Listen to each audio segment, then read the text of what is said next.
सभी को नमस्कार। मैं राजकुमार विश्वकर्मा। कोल इंडिया पेंशनर्स की एक लड़ाई जो कि लगातार जो है तो कई वर्षों से चली आ रही है। यहाँ पर पेंशन को लेकर के काफ़ी सारे मामले सामने आ रहे थे। कभी पेंशन में ऐसा हुआ कि रिटायरमेंट के बाद लोगों को पेंशन नहीं मिल पा रही है, खास करके उन श्रमिकों को जो कि ACCL से रिलेटेड थे या फिर CIL से। तो यहाँ पर हमारे साथ राजेंद्र सिंह जी मौजूद हैं, कोल इंडिया पेंशनर्स के अध्यक्ष। तो इनसे हम चर्चा करते हैं कि अभी जो ये लड़ाई लगातार चलती आ रही है, तो इस लड़ाई का मसला कहाँ तक पहुँचा, क्योंकि मामला तो कोर्ट में है ही।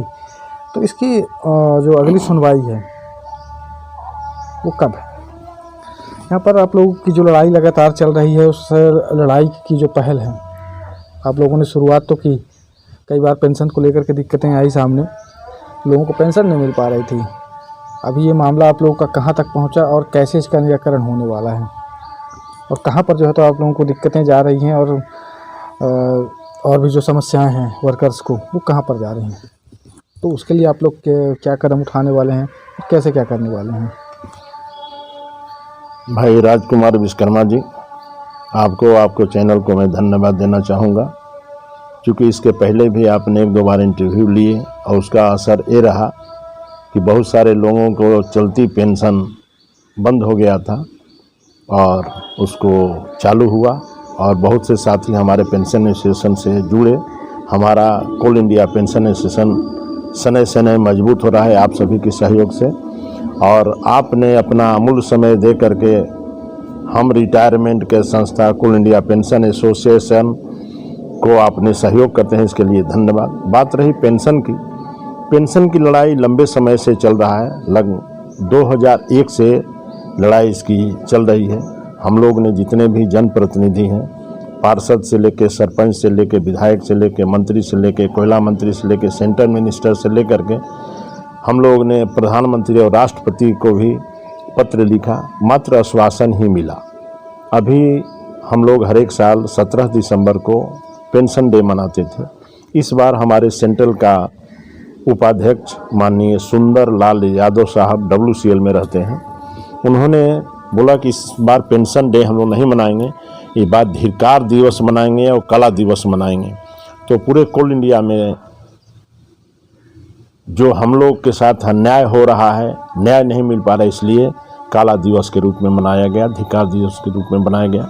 मैं कोल इंडिया के दौरे पे रहा, कई कंपनी के मैंने वहाँ पर गया, सभी जगह करीब कोल इंडिया में मनाए, और राष्ट्रपति को ज्ञापन सौंपा गया, जिसका भी राष्ट्रपति के सेक्रेटरी ने रिप्लाई दिया है। अन्वेष भारती जो हमारे चीफ PF कमिश्नर हैं, वो उनके एडवाइज़र भी हैं, उन्होंने दिए हैं उसका रिप्लाई। और जब नहीं सुनवाई हुआ तो 2015 में हमारे प्रेसिडेंट जो डेथ कर गए, कोल इंडिया और ACCL के DP रहे मिस्टर जगदीश नारायण सिंह, जिनको JN सिंह के नाम से जाना जाता है, 2015 में सुप्रीम कोर्ट में उन्होंने केस लगाए कि सभी का पेंशन रिवीजन होता है, बढ़ता है 3 साल में, लेकिन हमारा न पेंशन बढ़ता है न रिवीजन होता है।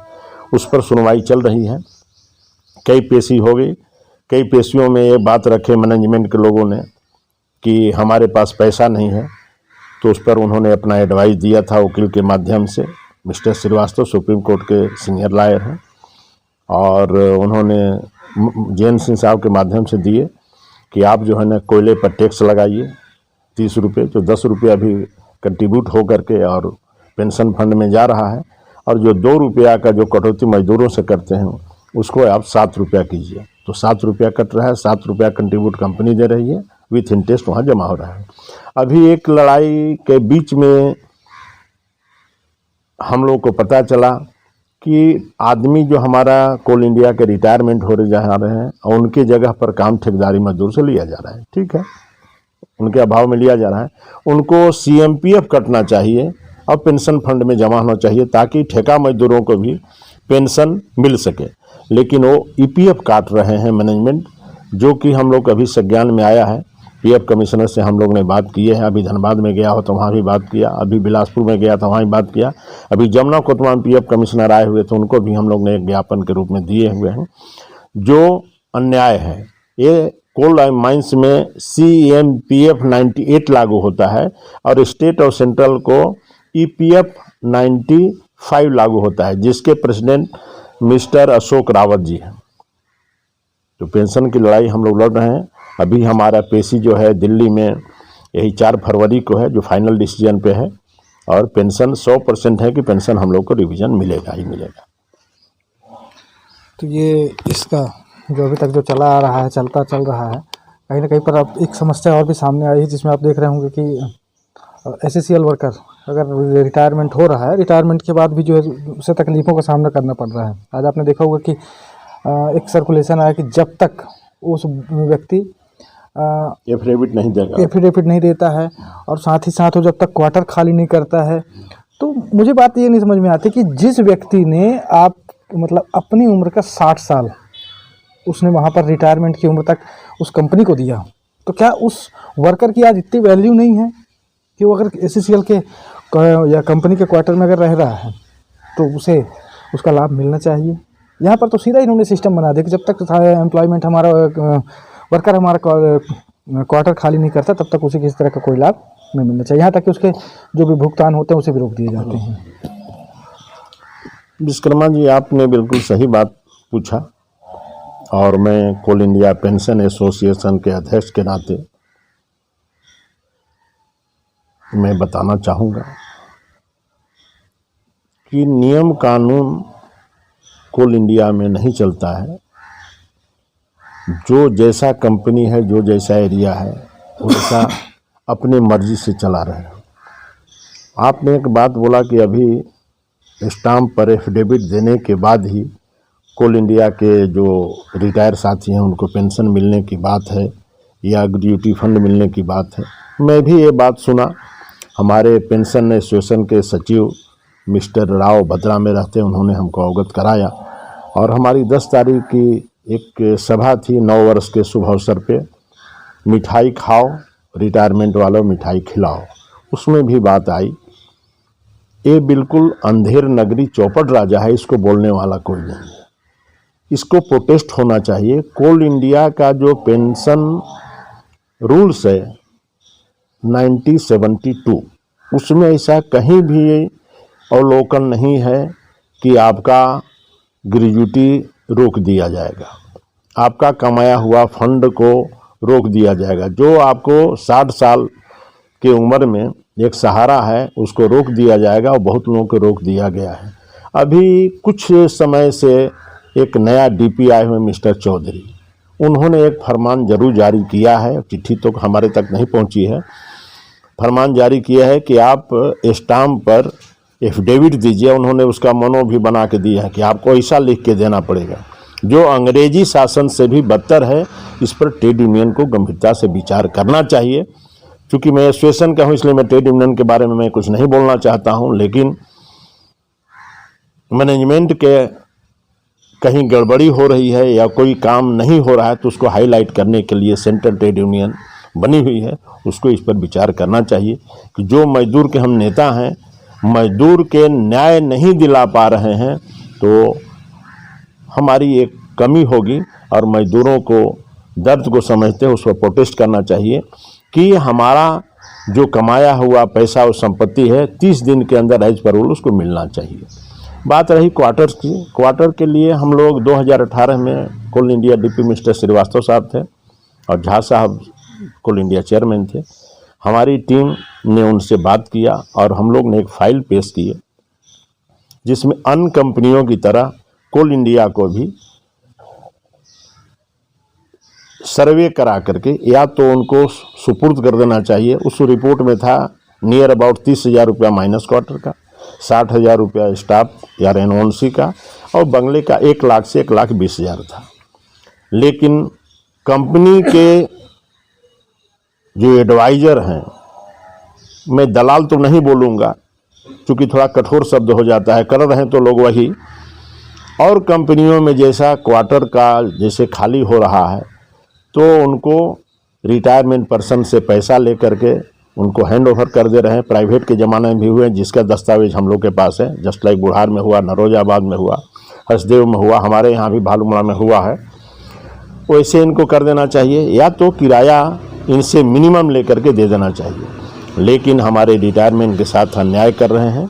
सारा पैसा रोक दे रहे हैं और उनको क्वार्टर खाली करा करके जिनका कोयला से कोई संबंध नहीं है, मैं नाम नहीं गिनाना चाहूँगा क्योंकि आप हमारे नगर में रहते हैं और कोयला को अच्छी से जानते हैं और हम लोग के बीच में ही आपका बचपन से लेकर जवानी आया, आप हमसे ज़्यादा जानते हैं और निष्पक्ष पत्रकार हैं, इसलिए इसको हाईलाइटेड आपका भी कर्तव्य है करना। चूँकि चौथा स्तंभ है, बहुत गिरी स्थिति है, पैसा कंपनी पे नहीं पहुंच करके दलाल लोग वसूल कर करके और वो अपने बंदर बांट कर रहे हैं। मैं तो ये बोलता हूं कि जो आपका किराया है, आप उस किराया पे जो मिनिमम किराया है उसको आप रिटायरमेंट पर्सन को दीजिए और उनसे किराया लीजिए।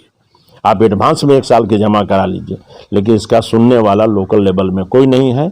और इसका बात भी उठाने वाला जो JBCCI है, उसमें भी हमने JBCCI के डायरेक्टर से भी बात किया, कोल इंडिया चेयरमैन से भी हमारा फेडरेशन के लोगों ने बात किया और हम लोग ने भी जमुना में आए हुए थे तो उनको ज्ञापन के माध्यम से क्वार्टर्स का, मेडिकल का, और चूंकि कोर्ट केस चल रहा है तो उसमें वो और तो सहयोग नहीं कर सकते हैं, लेकिन फंड का और तत्काल उसको रिवीजन करके अलाउ कराने का, दिलाने का हम लोग 4-5 पॉइंट हम लोग JBCCI मेंबर को भी सारे को दिए हैं। एक यूनियन आपको इंटक आउट है, उसकी भी हम लोग उनको भी हम लोग दिए हैं। तो मेरा उम्मीद है कि इस पर विचार करते हुए अभी बैच बोर्ड में 2 मीटिंग में क्वार्टरों की बात उन्होंने रखे हैं, जिस माध्यम से हम लोग ने चाहा कि या तो सर्वे करा करके उसका पूरा पैसा लेकर स्वामित्व दे दिया जाए या तो मिनिमम किराया दिया जाए।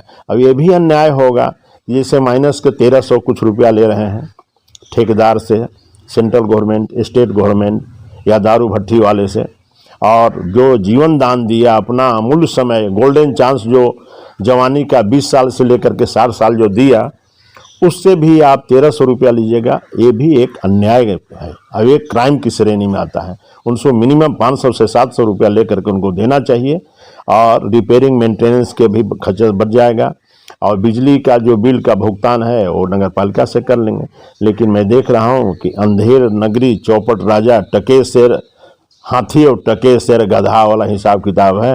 इसलिए हमारे साथ लोग जो रिटायरमेंट के साथ अन्याय हो रहा है, मैं आपसे भी निवेदन करूंगा और चैनलों से मैं निवेदन करूंगा इसको हाईलाइटेड करें। और कंपनी ने अन्य कंपनियों की भांति अगर सर्वे करा के देता है तो अरबों में नहीं कई खरबों का जो है ना पैसा मिल जाएगा। जैसे लालू यादव ने रेल मिनिस्टर था तो स्क्रैप को बेच करके हाईलाइटेड करा दिया, 1 रुपया भी नहीं बढ़ाया और रेल को उन्होंने बजट को जब पेश किया तो उसमें बढ़ती बजट पेश किया, 1 रुपया बढ़ाया भी नहीं और लाभ उसने दिखाया। वैसे कई 100 अरब करोड़ रुपया इनको मिल जाएंगे। और मोदी जी को पैसा चाहिए, जिसके चलते जो सेक्टर बेच रहे हैं, ब्लॉक बेच रहे हैं, कोलवरी बेच रहे हैं, वो भी नहीं बिकेगा। लोग जहाँ के तहाँ स्थिर रह जाएंगे और नगर का सौंदर्यीकरण हो जाएगा। मैं तो ये भी निवेदन किया, अभी हमारे प्रतिमंडल गया था तो एक तरफ प्रधानमंत्री बोलता है भारत मंडल का कि सभी को छत देंगे, क्वार्टर बना के देंगे, और एक तरफ क्वार्टर को जो है ना बाहर करा रहे हैं, गिरवा रहे हैं, जो उचित नहीं है। ये मेरा निवेदन है और इसको हाईलाइटेड ऊपर तक होना चाहिए। अभी हाल फिलहाल जो है तो एक मुद्दा आपके सामने और आया होगा, पहले जो टेंडर होते थे कॉलोनी के, जी श्रमिक कॉलोनियों में आप भी रहते हैं, हम भी रहते हैं और भी तमाम कई श्रमवीर जो है तो रह रहे हैं, जी जहाँ पर आप ये देख रहे होंगे कि पहले सभी कामों के टेंडर अलग होते थे, सफाई के अलग होते थे और झाड़ी साफ करना है वगैरह वगैरह, बिजली मेंटेनेंस के, डिसेंट हाउस मेंटेनेंस के, सभी के जो है तो अलग अलग सिस्टम से जो है तो टेंडर हो रहे थे। लेकिन अब जो AMC एनुअल मेंटेनेंस कॉन्ट्रैक्ट का जो सिस्टम इन्होंने लागू किया, चालू किया, आज लगभग जो है तो सभी क्षेत्रों में जो है तो चल ही रहा है। तो इससे क्या आपको लगता है कि देखिए क्योंकि जब पहले अलग अलग टेंडर होते तब भी काम नहीं हो पाते थे, फर्जी बिल भुगतान हो जाते थे, अब तो सारे काम एक ही में कर दिए गए। तो क्या ये संभव है या असंभव है, और आपको क्या लगता है क्या वाकई में जो है तो श्रमिक कॉलोनियों में व्यवस्थाएं पूरी हो पाएंगी? विश्वकर्मा जी, आप जो बोले तो हमारा सब्जेक्ट नहीं, एक्चुअली मैनेजमेंट के पैरल सेंट्रल ट्रेड यूनियन हुआ करता है और उसमें सफाई में उनके मेंबर हैं, वेलफेयर में उनके मेंबर हैं, सेफ्टी में मेंबर हैं, सारे मेंबर हैं और वो कमेटी इसकी देखती है और जांच करती है। बात रही कि हम इस नगर के रहते हैं, हम इस नगर पालिका के चेयरमैन भी रहे, वरिष्ठ उपाध्यक्ष भी रहे, वार्ड मेंबर पार्षद भी मैंने रहा, जनप्रतिनिधि मैंने सेंट्रल कमेटी में मैं जनरल सेक्रेटरी भी रहा। इस नगर के स्वतंत्र नागरिक और कोल फील्ड के मेंबर के नाते मैं ज़रूर बोलना चाहूँगा कि कमेटी को इस पर ध्यान देना चाहिए और आपने एक गंभीर प्रश्न जो पूछा कि एक पार्ट को, जैसे नाली सफाई, वाइट वॉशिंग, रिपेयरिंग, मेंटेनेंस, ऐसे कई एक ठो पार्ट हैं। तो एक ठेकेदार एक ठो नाली सफाई ठीक से नहीं कर पाता था, वो आए दिन प्रोटेस्ट होता था और गोले गोले प्रभात फेरी हमारे यूनियन वाले भी करते थे। तो ये संभव तो मेरे को नहीं दिख रहा है कि एक ठेकेदार एक काम नहीं कर पाता था, वो 50 काम का ठेका लिया है और कैसे काम होगा, ये तो हमको संभव नहीं दिख रहा है।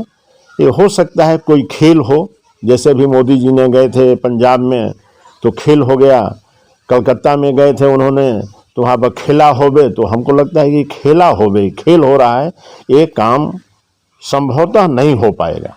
जब एक ठेकेदार एक पार्ट को नहीं कर पाता था ठीक से, तो कैसे कर पाएगा। अभी हमको पता चला कि एक टोल फ्री नंबर है, हम अभी अधिकारियों से पूछे कि क्या माजरा है कि बिजली कटेगा तो फलाना होगा, तो अब बिलासपुर और CIL को फ़ोन होगा।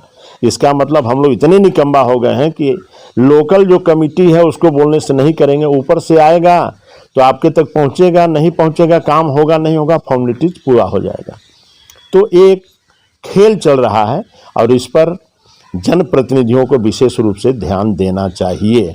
चूँकि जनता जाए तो कहाँ जाए, जो जनप्रतिनिधि को चुना है, चाहे सेंट्रल ट्रेड यूनियन के माध्यम से या जनप्रतिनिधि पंचायत के माध्यम से या नगर पालिका के पार्षद या चेयरमैन के माध्यम से, इस बात को न्याय के लिए इनको उठाना चाहिए और इस पर गंभीरता से विचार करना चाहिए। मैं कोल इंडिया पेंशन एसोसिएशन की तरफ से मैं बोलूँगा या व्यक्तिगत में बोलूँगा कि ये संभव नहीं लग रहा है। जो एक काम को एक आदमी नहीं कर सकता था, उसको 50 काम दिए तो संभव ही नहीं है। इसका मतलब कहीं ना कहीं खेल है और होगा।